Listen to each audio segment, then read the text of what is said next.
Okay, it's officially 10 a.m., so I'm going to call the meeting to order. I'd like to welcome everybody to the September the 12th meeting of the Planning Commission for the City of Denison. It is now our tradition that we begin our meetings with an invocation and the Pledge of Allegiance. If you would like to stand and join us, feel free to do so. Father, we thank you again for another opportunity to come together to conduct the business of our city. And we thank you for the blessing of the place you've given us to live. We ask that you would be with us at this meeting and bless all the endeavors. In Christ's name we pray. Amen. Amen. Ms. Karen? The Pledge of Allegiance. I pledge allegiance to the flag of the United States of America and to the republic for which it stands, one nation, under God, indivisible, with liberty and justice for all. All right.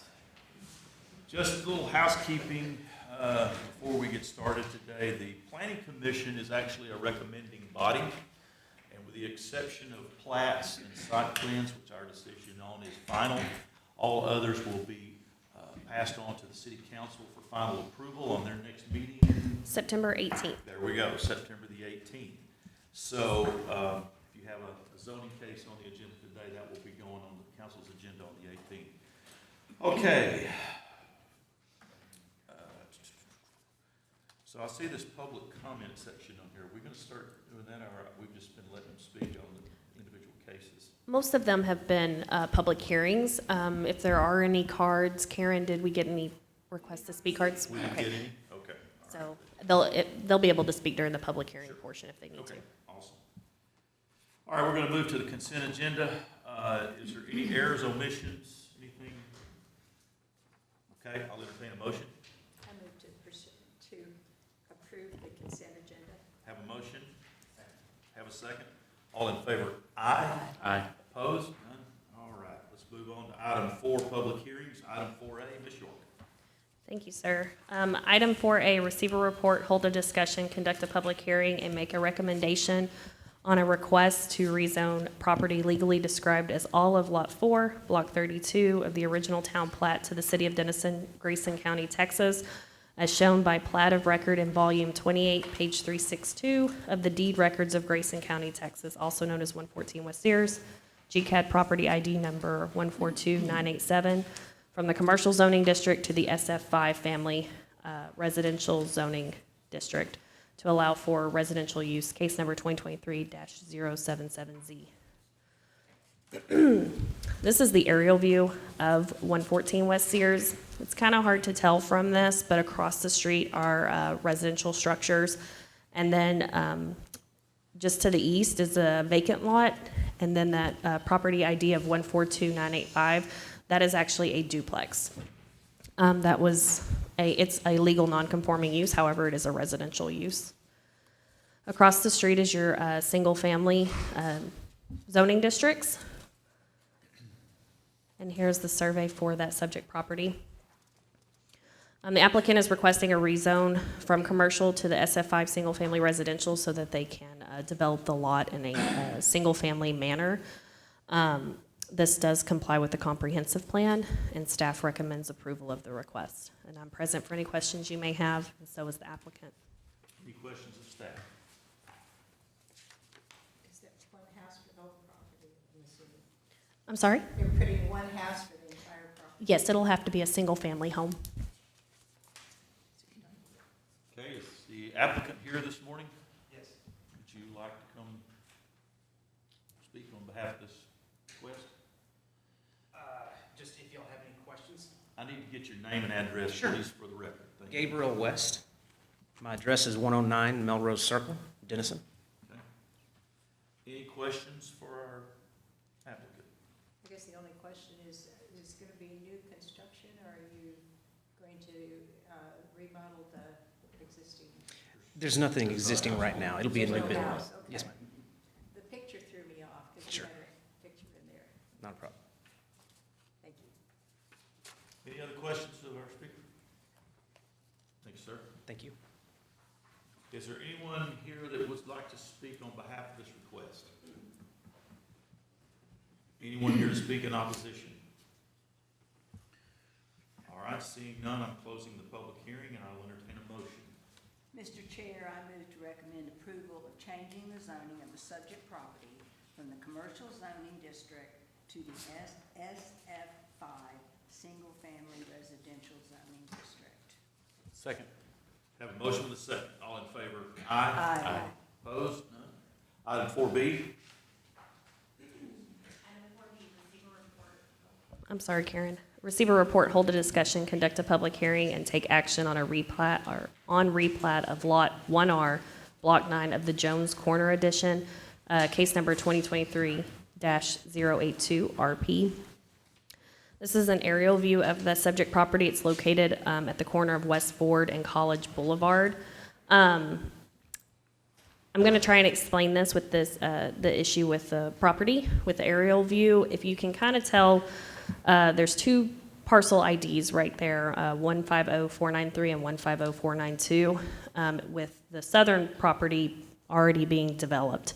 At some point in the past, these parcels were separated illegally without a plat, and so the southern lot has already been developed without a replat.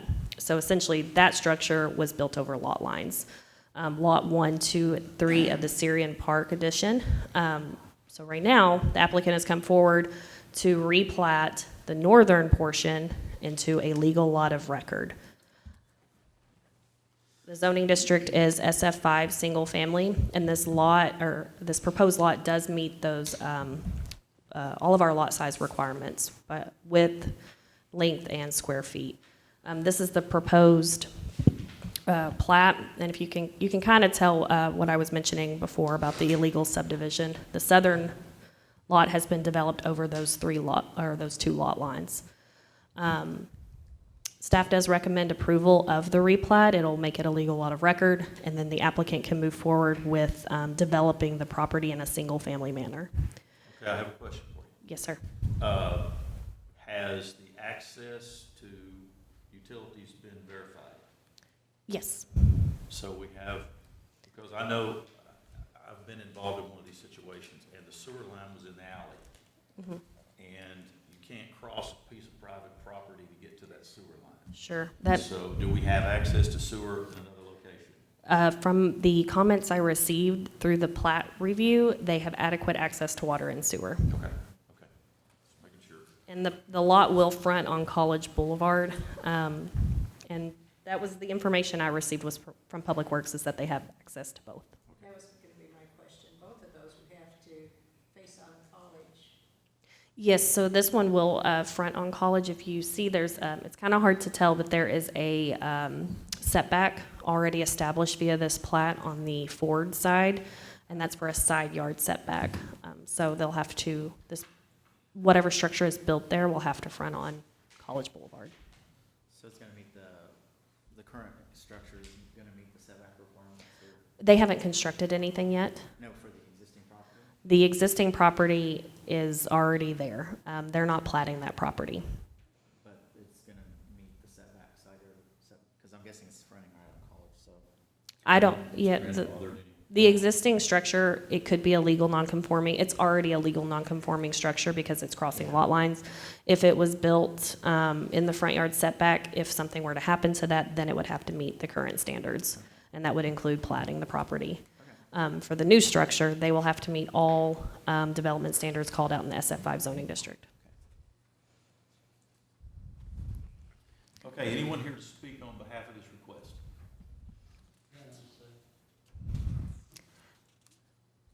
Okay, no?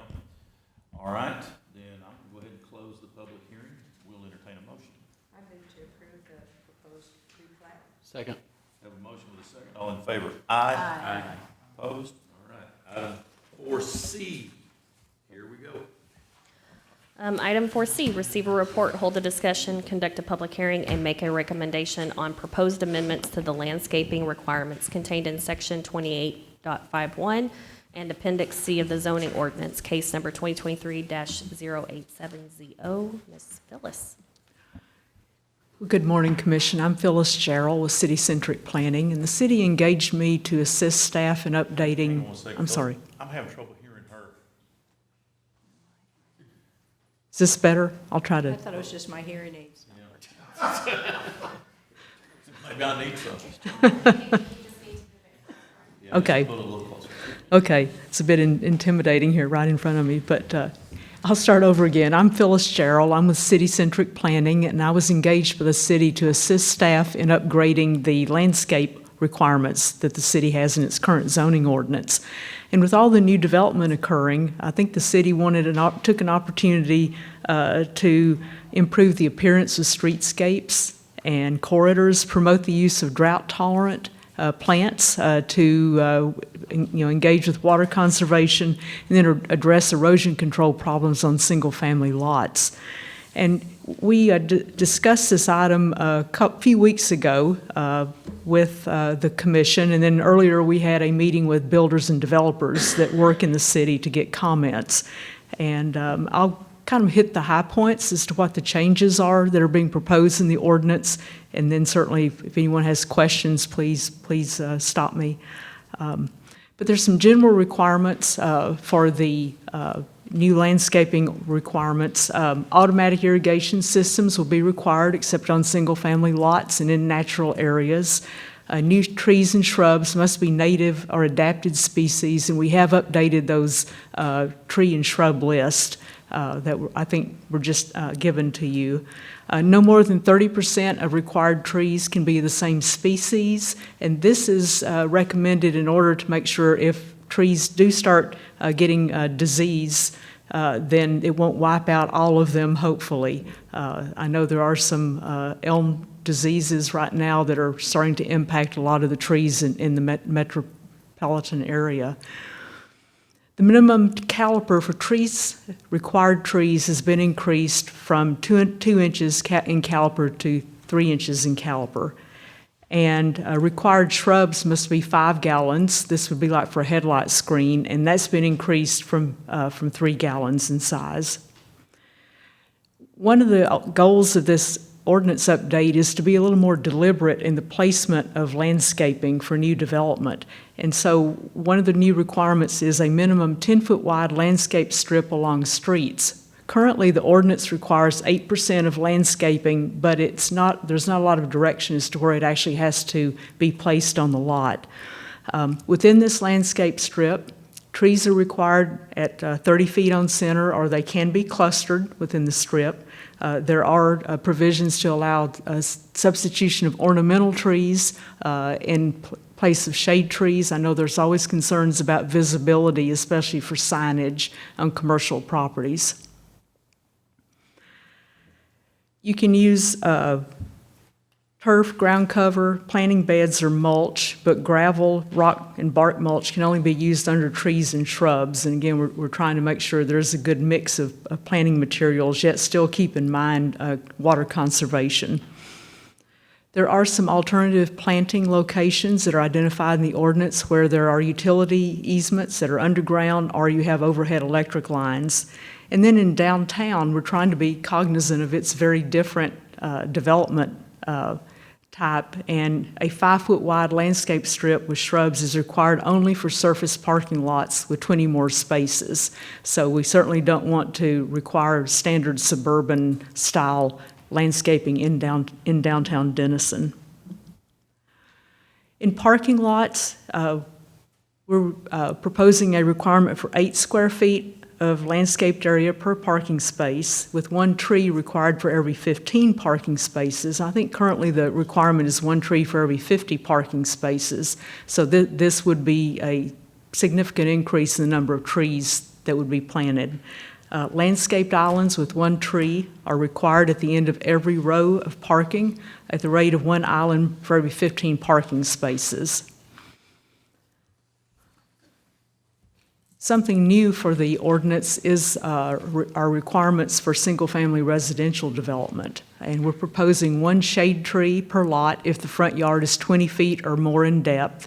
Ornamental trees may be substituted in lieu of shade trees if the front yard is less than 20 feet. Now, for larger lots, we would require 2 shade trees if your lot's over 100 feet in width. For erosion control, front, side, and rear yards of new single-family development and duplexes must be sodded prior to the final inspection. And I know one of the concerns about the tree requirement was that the city not institute a brand-new plan that also had to be submitted for single-family lots. And we are not proposing any type of new plan that a builder would have to submit, but rather this would be verified at the time of the final inspection by the building inspection staff. And then based on our conversation with the Planning Commission at the meeting in August, we have included a new requirement for a minimum number of shrubs that would be based on lot size to be planted in the front yard. There was concern about just having bare foundations with a lot of the new homes. So it would be a minimum of 12 shrubs up to 15 shrubs, again, depending on the size of the lot. And then they wouldn't have to be lined up like soldiers. We would give some flexibility to have those placed in planting beds. And again, this would be something that would be verified by the building inspection staff at the time of final inspection. We spend a lot of time with staff talking about overlay districts and the major corridors. And given some of the older development standards and types in a lot of the corridors, it's very challenging to institute a new landscape strip requirement. So what we're proposing for Morton Street and Austin Avenue is that the 10-foot landscaped edge be provided where it can be, but if the strip interferes with the building setbacks or meeting minimum parking requirements, then the Director of Development Services can reduce that to 5 feet with only shrubs. So we're trying to provide some flexibility, recognizing that we're not going to have consistent opportunities to do a defined landscaped edge in a lot of these older corridors. Now for US 75 in the highway-oriented district, we're proposing a minimum 30-foot wide landscape strip along the frontage roads. This would be reduced to 15 feet along the intersecting streets. And within the landscaped edge, one shade tree and one ornamental tree would be required at 30 feet on center. Again, with a lot of this corridor undeveloped, now is a time to start setting some standards for development and as new projects come in. This is an area where typically in major expressways, a lot of cities do beef up their landscaping standards, so you do get a very wider corridors, more trees, that type of thing. Finally, the ordinance before you today does include the tree preservation requirements, which I think were just updated a couple of months ago. The only change that's been made to those is it's been renumbered as we have adjusted things within the framework of the ordinance. When we met with builders and developers back in July, there were some issues that they brought up that we've tried to address.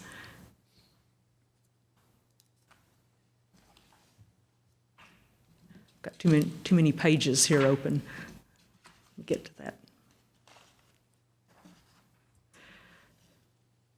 I mentioned earlier the concern about having to turn in a new plan, which we are not going to require for single-family development.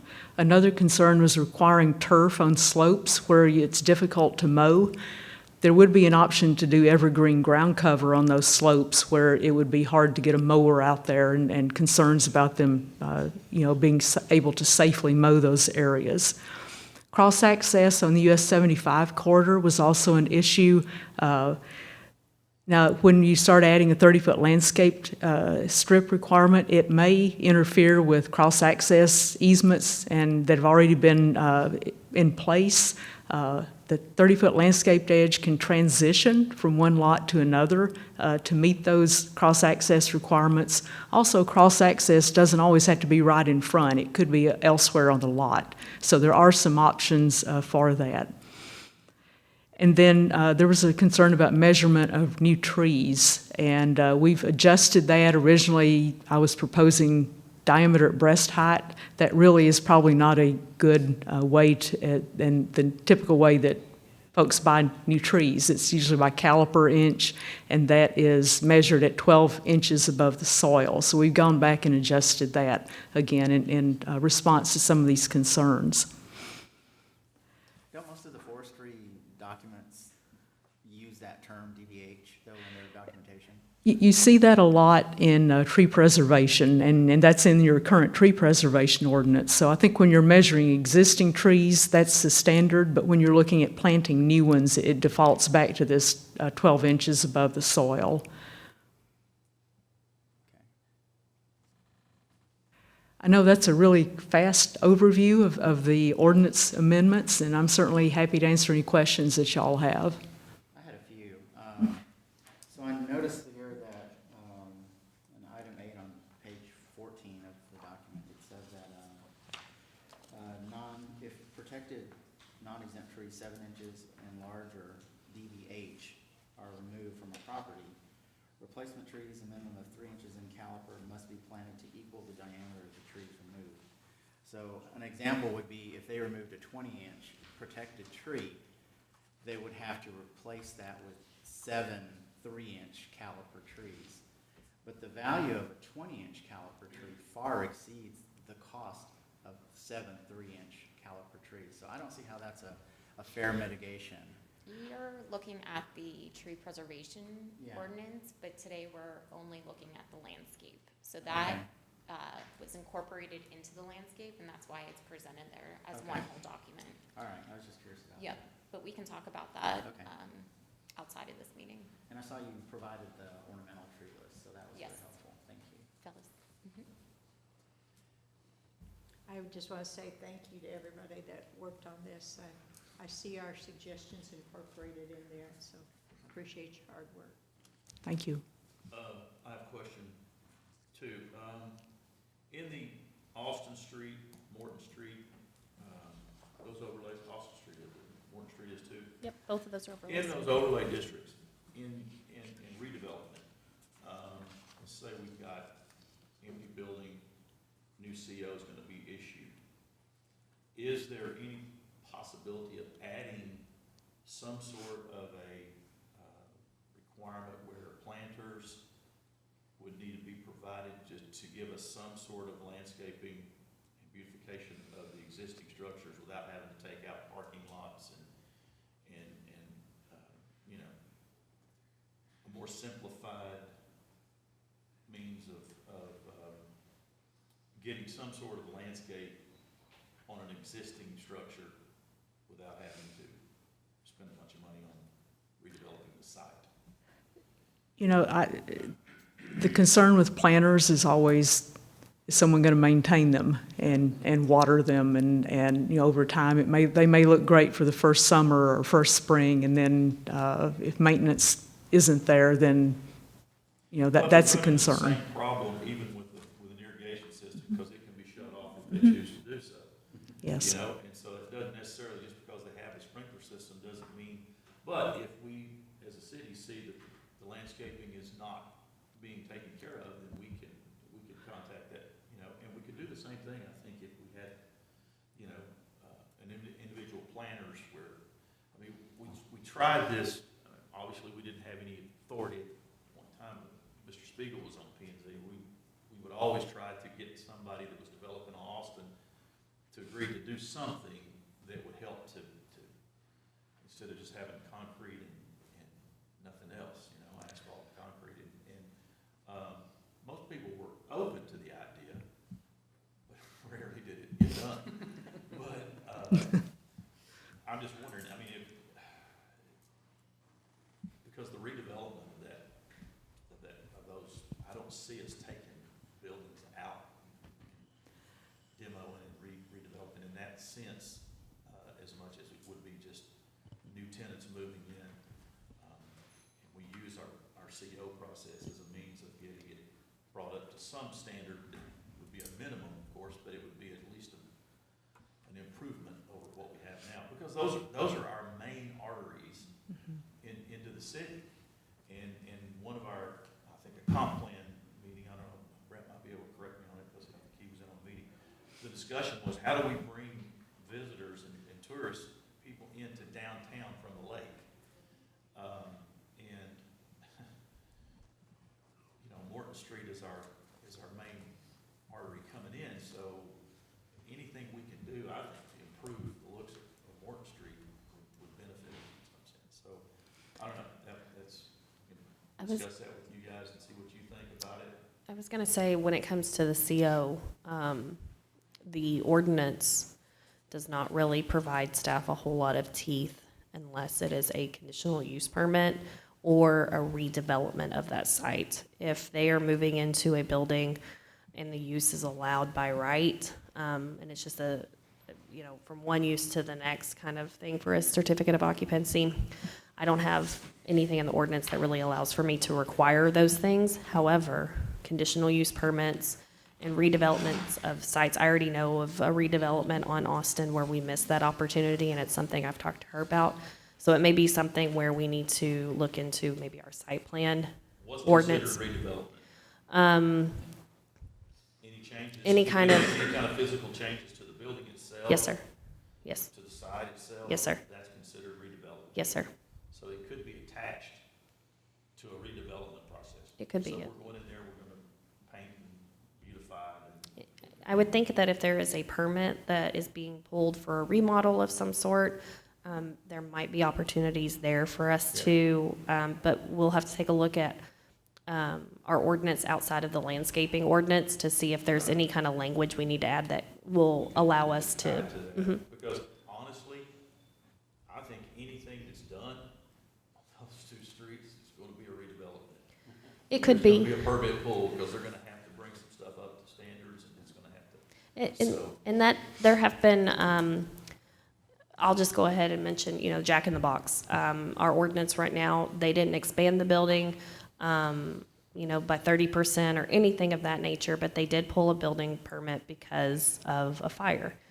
That would have been a good opportunity for us to get a site plan, get a landscaping plan, and have that site look better than what it did. It was a missed opportunity on our end, but also there's some gaps in the ordinance where we probably wouldn't have been able to require that. Phyllis, in your experience on redevelopment like that, what's your opinion?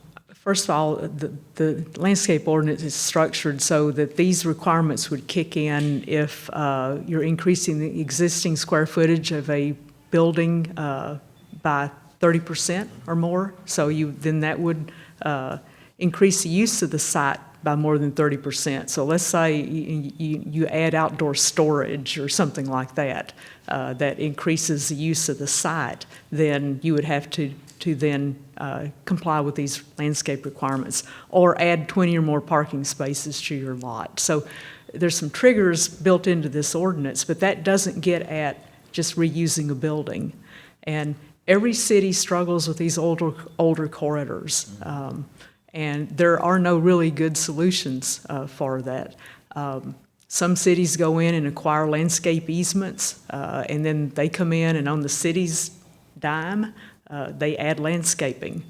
And of course, that gets into interfering with parking and driveways and things like that. But, you know, a city-sponsored corridor improvement program is one option out there.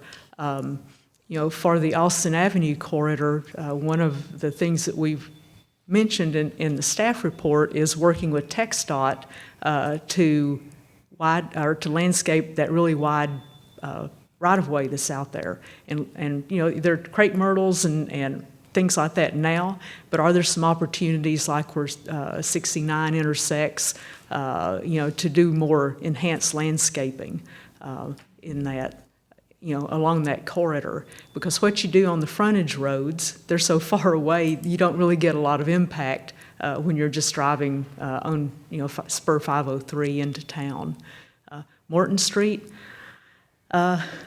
there's, you know, I don't have a lot of good advice on that.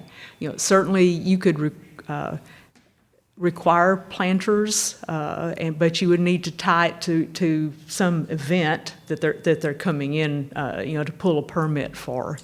Well, it's just like, there's one building and they're adding a canopy around it, it's framed. So I'm assuming they pulled a permit for that, we hope we should. So that would be a case where we could tie something to that, and not make it something that's, you know, gonna be a burden for the developer. Because Right. most of these guys that are redeveloping these older buildings are doing it on a shoestring budget anyway, so we need to try to make it to where it's sensible, but at the same time, get some sort of beautification out of it, because quite honestly, the canopy ain't gonna do a whole lot. Sure. No, I agree with you. I think that's something that we need to take a look at in our ordinance, because when they come through and they don't expand the use or the structure or the building size by that 30%, it leaves me kind of without anything to require, so. Well, the problem that I see with some of those, they're attached to each other, so one person is changing something, but it's part of another building, and so, you know, it would be nice if all of those people would get together and do something, but that's asking a lot. Yep. Kind of. Just to address the corridor question, we have engaged a landscape architect to do a corridor study for Austin. So as you know, we did a blighted, or not a blighted property inventory, but just a property inventory of what was there. And so there are a lot of steps that have to be taken to let us know what's there, and part of that's the CUP process and making sure that everybody has what they need to be operating. So that study will be kicking off.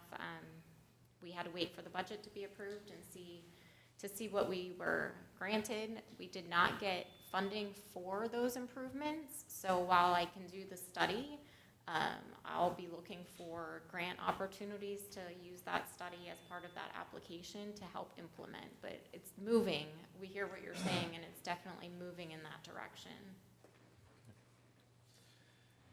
Any other questions of Phyllis? I've got just a small one. I couldn't refine it, about the similar trees. So I'm thinking about a situation like we had on Chestnut, where they planted exactly the same kind of tree up and down the line. Would this new ordinance affect a project like that, where they would have to have different kinds of trees? Was this a city project? or- As a city, Okay. I believe that was city funded. I don't Okay. really know, I think so.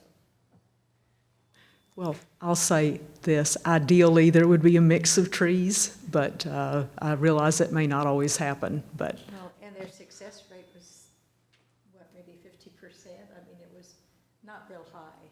And they had sprinkling, watering systems in place, so I don't know why they failed. Well, I think we're going too far if we try to make them, we've given them a list to choose from. And I think we leave it up to the developer to decide which ones he wants and Yeah. which ones he doesn't.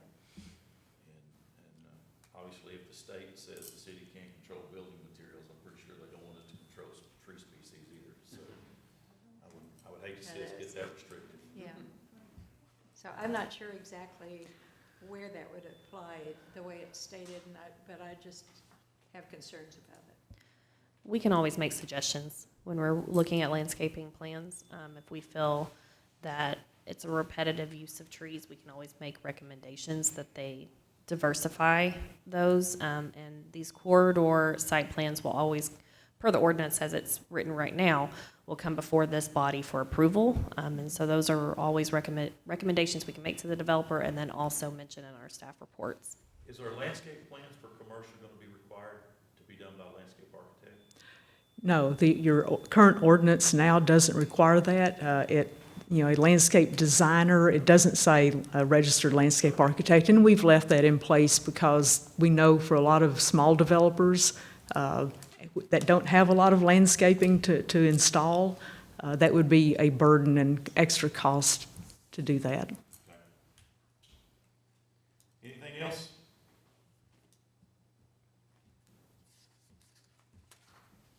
Okay, thank you, Bill. Thank you. All right, this is a public hearing. Is there anyone here to speak on behalf of this request this morning?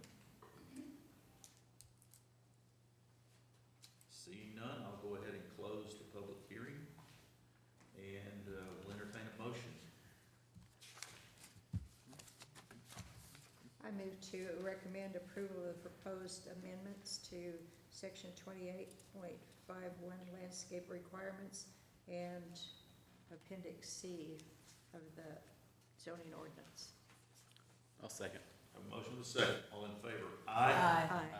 Opposed? Okay, seeing none.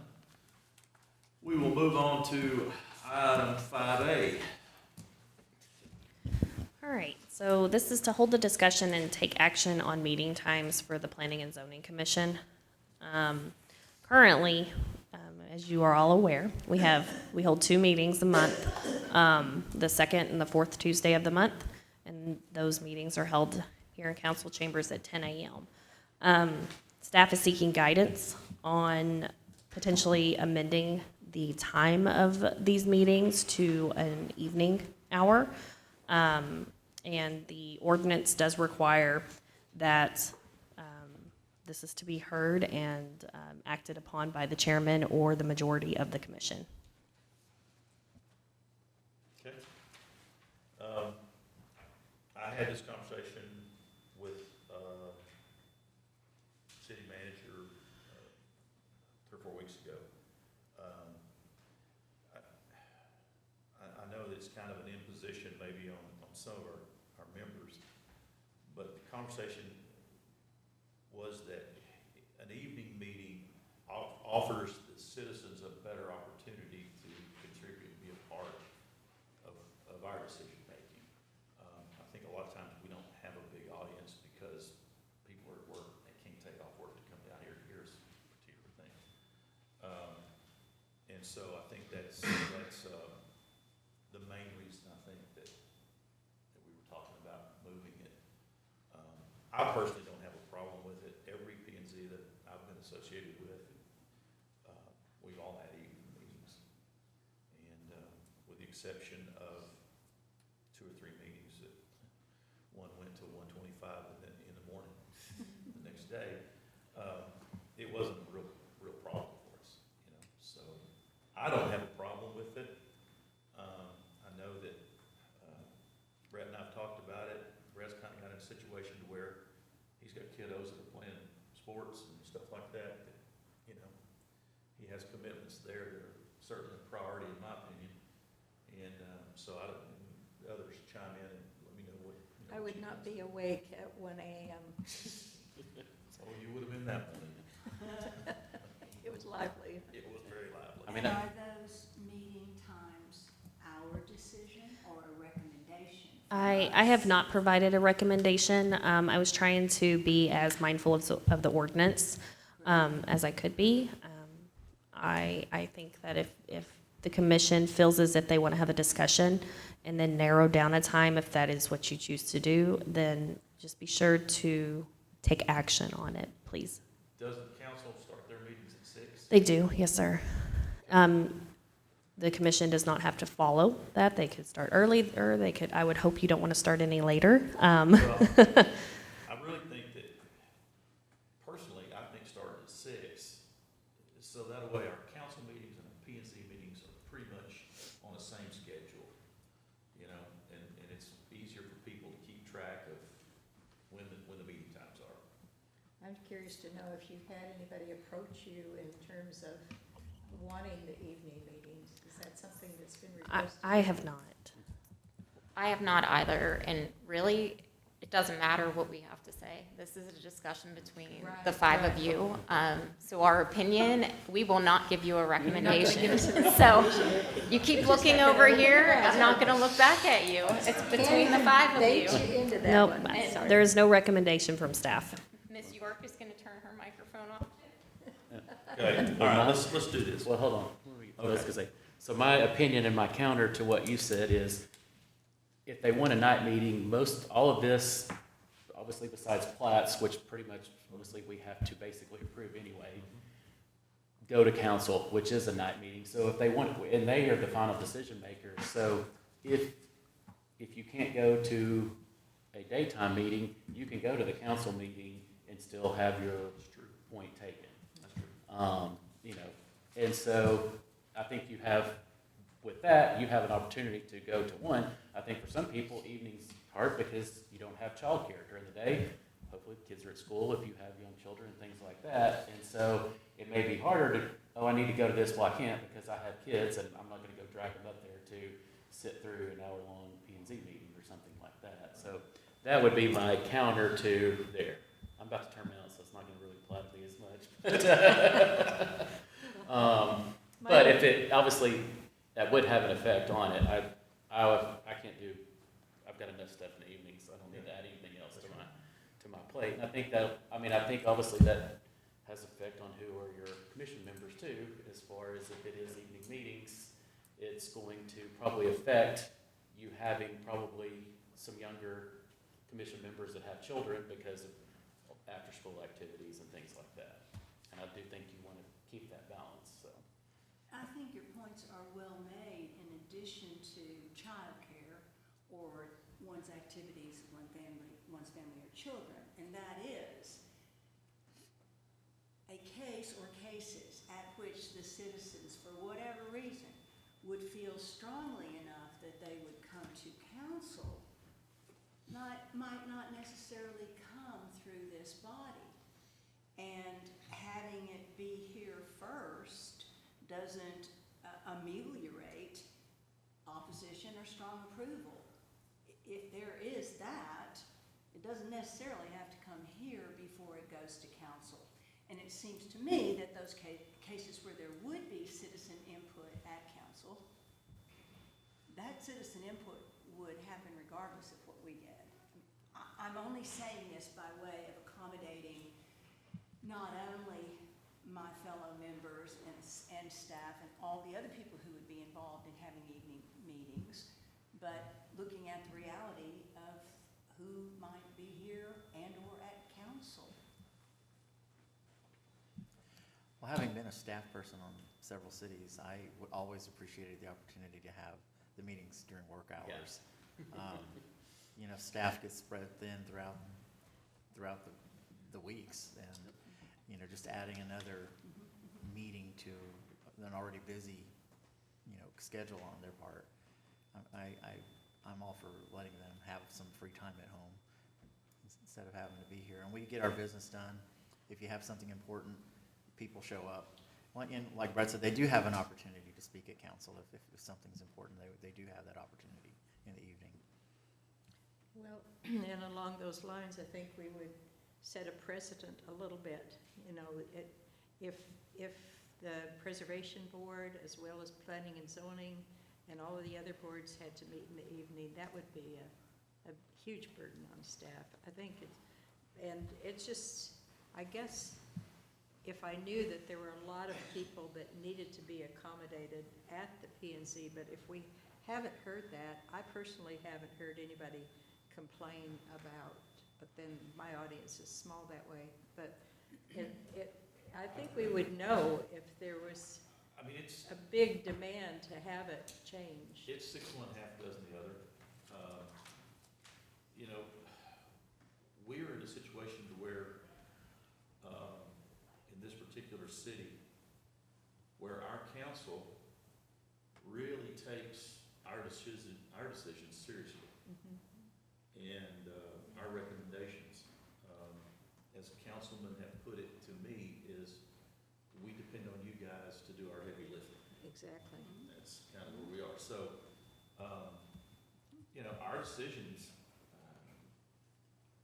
I think are significant.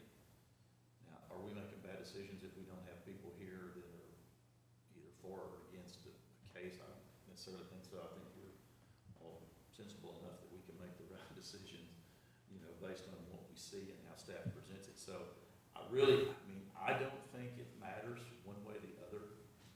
I don't care. I set my own schedule, so I'm happy with 10 o'clock on Tuesdays. That's fine with me. But I think, can I ask y'all a question? You Sure. turned your You already turned it microphones off, but, yeah. They're back on. This has come from upstairs. So what's upstairs' feelings, and why do they think we should do them in the evenings? I'm going to turn mine off. I can't speak to that, to someone else's direction. However, that being said, we have to follow the ordinance and what's in place, and that's why it's on the agenda.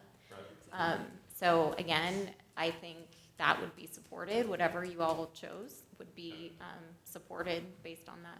So what you're saying is if we choose not to move it to the evenings upstairs, it's gonna be okay with that? I believe so. Okay. That Well- doesn't mean that it can't be put back on the agenda at a later date if commission members change going into the new year. Yeah. And that's something, That would be my next comment, is that this isn't cut in stone forever. Nope. So the city grows, things change, and maybe they need to have them in the evening.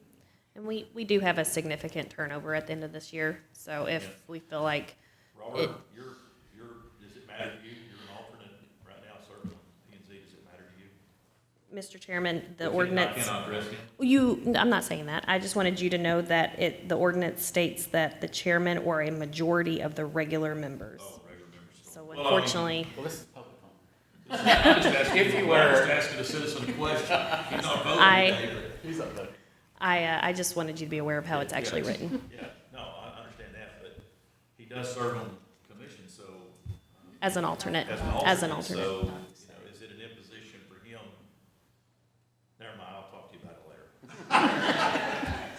We're Blink neighbors. twice. We're neighbors. Excuse me, Mr. Chairman. In deference to what I have heard today, I see no compelling reason that the meeting time should be changed. And perhaps I'm not hearing all the input, but I don't see anything very compelling in that regard. Okay, well, let's do this then. Let's take a vote, Good idea. okay? If you're in favor of leaving the, meetings at 10 o'clock on the second and fourth Tuesday of the month, can I hear an aye? Aye. It's gonna stay on Tuesdays at 10 o'clock. if we wind up needing to discuss it in the new year, we can always do that. Yes, and read this. Yep. I appreciate. Does this go to council for final approval? No, sir. I want to say I do appreciate the thoughtfulness that y'all have put into making that decision. And if we bring it before you guys again, I'm sure that you will put as much more thought into it again, so. Thank you. All right, seeing nothing else. Oh, do we have more staff updates? We have no staff updates. No staff updates, okay. I will Motion to entertain a adjourn. Motion to adjourn. So moved. Have one, give me a second. I got a second. Aye. Aye. Let's get out of here.